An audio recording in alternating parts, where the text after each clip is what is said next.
get up on your little 21-inch screen and howl about America and democracy. There is no America. There is no democracy. There is only IBM and ITT and AT&T and DuPont, Dow, Union Carbide, and Exxon. Those are the nations of the world today. And our children will live to see that perfect world in which there's no war or famine, oppression or brutality. One vast and ecumenical holy, for whom all men will work to serve a common profit, in which all men will hold a share of stock, all necessities provided, all anxieties tranquilized, all boredom amused. I must admit I'm a little more than concerned about activities in FEMA Region 3 as of late, and all of the movements of Homeland Security and the increasing of militarized units, Homeland Security purchasing rounds and all of these things and rations in preparation for some sort of civil unrest or disaster. It cannot be disputed.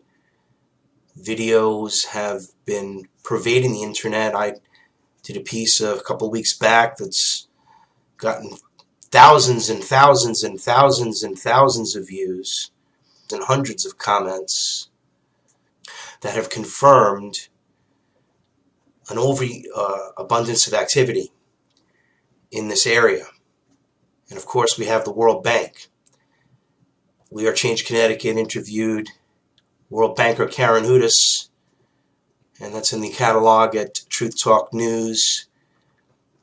And again, this is another interview with her recently. This is from Greg Hunter, whose work is exceptional, a true patriot and seeker of truth.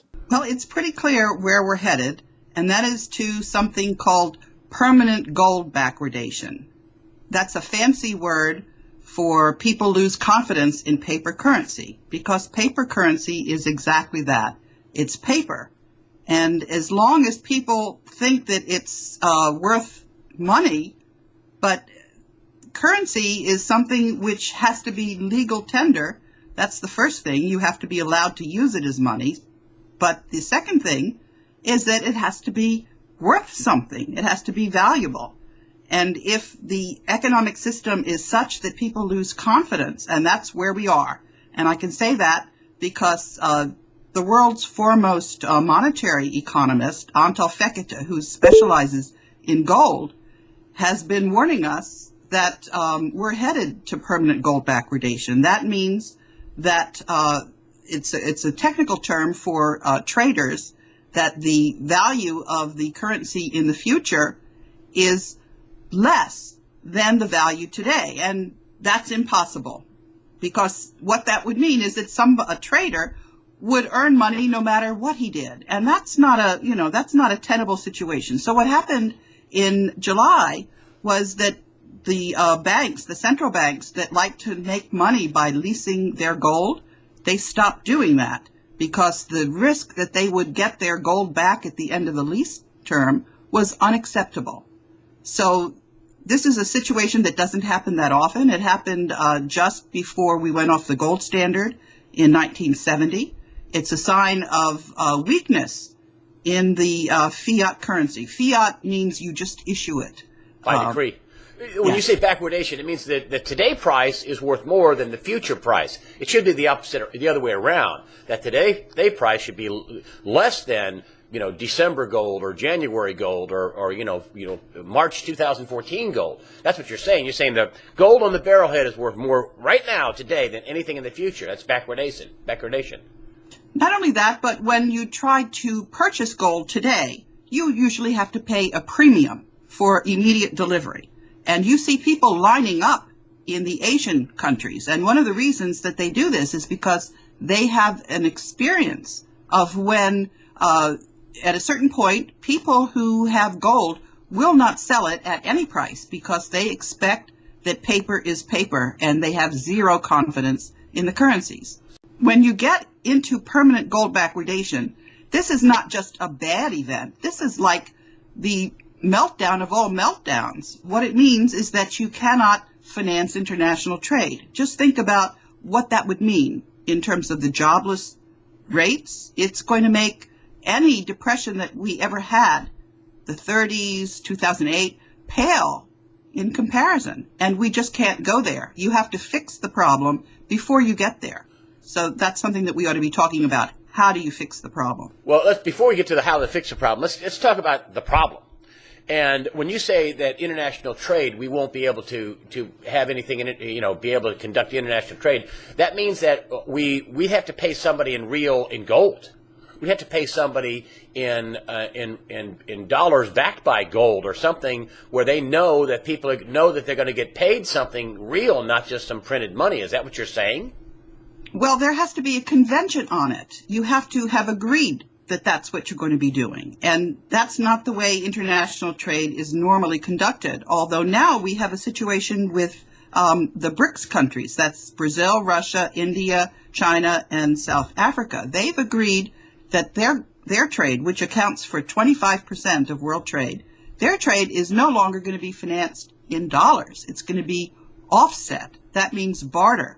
And at the end of the day, whether it's a month or every 3 months or whatever, they're going to see who's the party that owes the money, and they're going to settle that with gold. So that's been decided. That's a very big indictment of the strength of the dollar. It shows that people are losing confidence. So what would happen to the United States if the rest of the world shunned the dollar? What would happen to the United States if the banking system went under? If there is some sort of an event, war or some black swan event, what does it look like to the man on the street? Well, the very first thing is that our credit rating is going to be very severely impacted. Do you remember there was this problem with Standard & Poor's lowering the U.S. credit rating? Yes. And then Eric Holder went around and sued Standard & Poor's. And so recently Standard & Poor's has said, we may have acted a little too quickly when we lowered the U.S. credit rating, because after all, the U.S. currency is the international currency. So let's upgrade the U.S. credit rating. Now, this was actually an underhanded move, because they understand that the dollar is going to lose its status as international currency. They know that, but they're just going to play this game that we're going to keep it going until it blows up. Is that a good? That's exactly right. And I have to but explain that to me. You explain that to me about why they're doing this, and they're saying one thing, but they know something else. Tell me what they're saying, and what do they know? Well, I'll tell you what they know.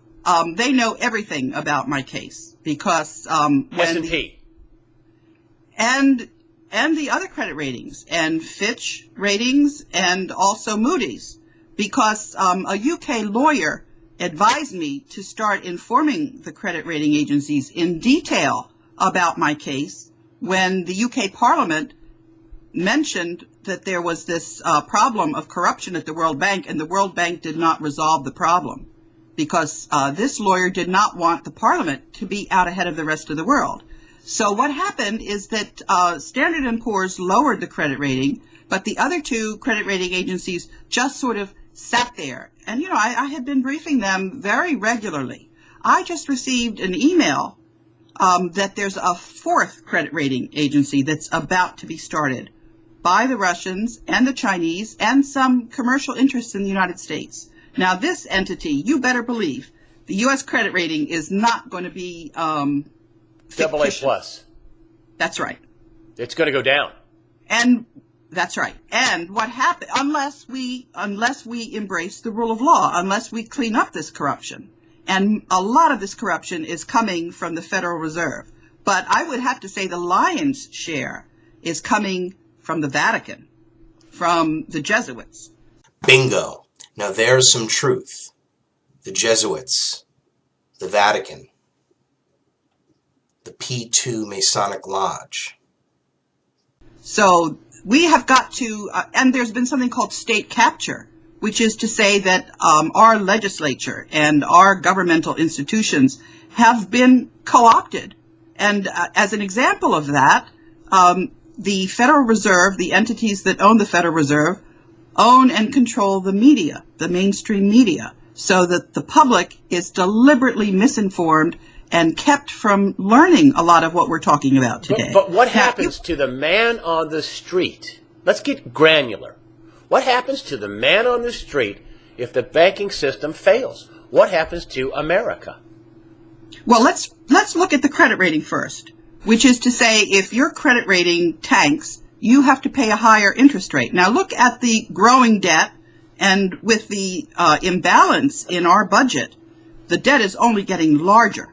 So if you have to pay interest on that, then most of your budget is going to be going to service the debt. So that interest rates are going to go sky high. No more cheap car loans. No more 4.5% 30-year mortgages. Credit card rates rise. All of a sudden, everything, every debt service you have, credit card, mortgages, everything goes up. And don't forget, if the housing industry is a very important sector in the economy, what this is going to do to the amount of jobs. And then there's something called the multiplier effect, which is when a person loses his job, they're not going to have the money to spend in the rest of the economy. So for every job you lose more jobs because of the multiplier effect. So this would be a major, major crisis. That's the best way to put it. Would it be worse than the Great Depression?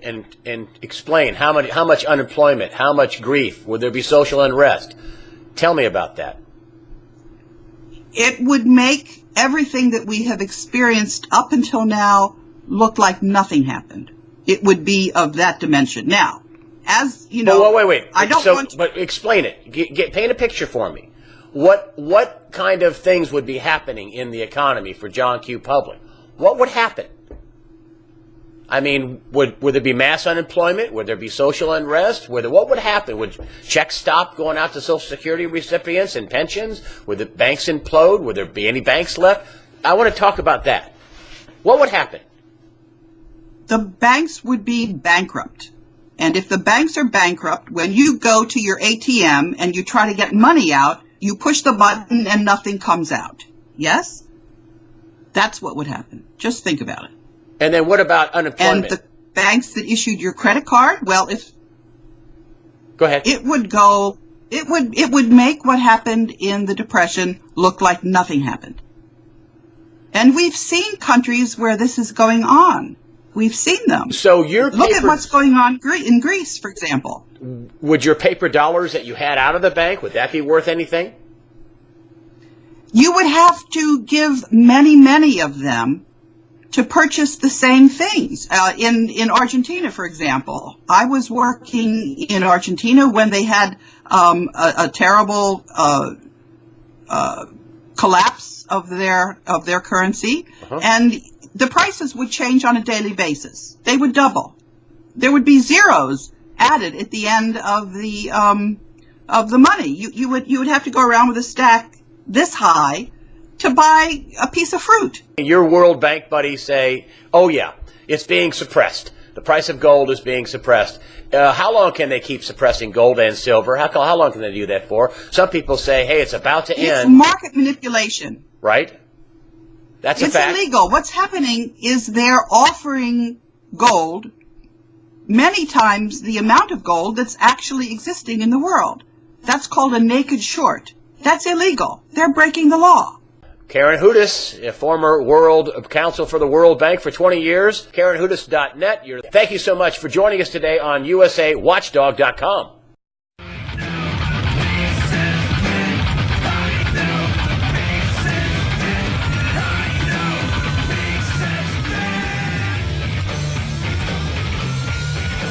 Be the change you wish to see in the world. Go to wearechangect.org. Thank you for watching Truth Talk News, where news the mainstream media ignores is the top story. For more truth, subscribe to Freedom First Films on YouTube and Truth Talk News on livestream.com.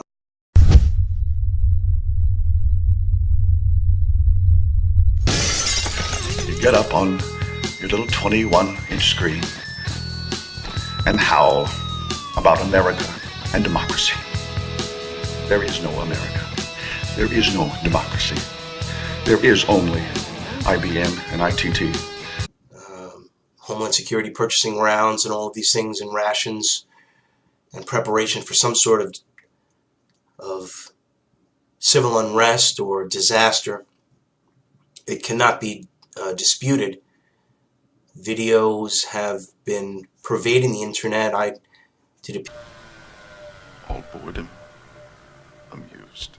I must admit I'm a little more than concerned about activities in FEMA Region 3 as of late and all of the movements of Homeland Security and the increasing of militarized units.